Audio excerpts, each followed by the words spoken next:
Josh, none of the organizations I spoke to know the details of this specific case, but say they both experienced an increased need for help these past few years.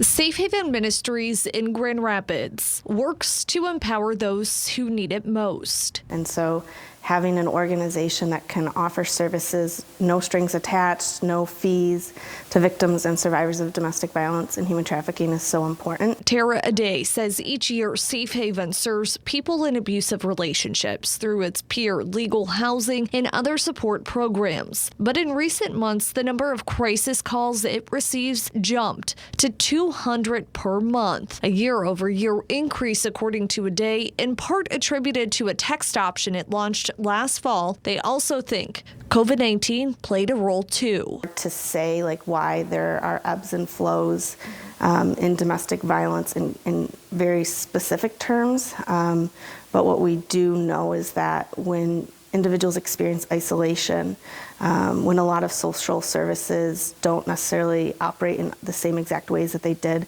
pre-pandemic, it creates an environment for abuse to thrive. The YWCA of West Central Michigan estimates a 10 to 15% rise in its crisis calls. The trauma of domestic violence can certainly affect how someone navigates the world.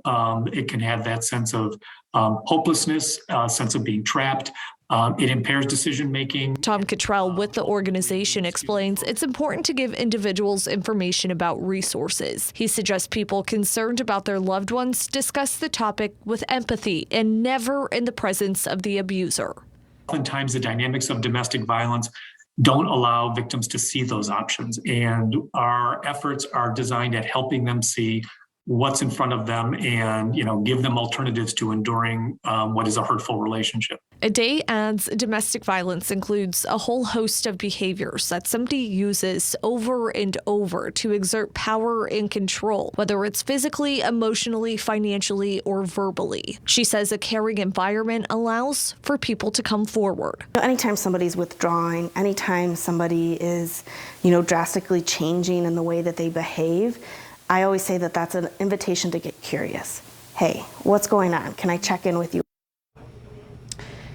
Now, Safe Haven Ministries and the YWCA of West Central Michigan, like I mentioned in the story, both have ways that you can get a hold of them, either in person, on the phone, texting, or through a chat platform online. If you would like to find those numbers and those ways to get in touch with those organizations, you can do so right now by checking out our website at fox17online.com. I'm reporting in the newsroom. Marisa Oberly, Fox 17 News. Good.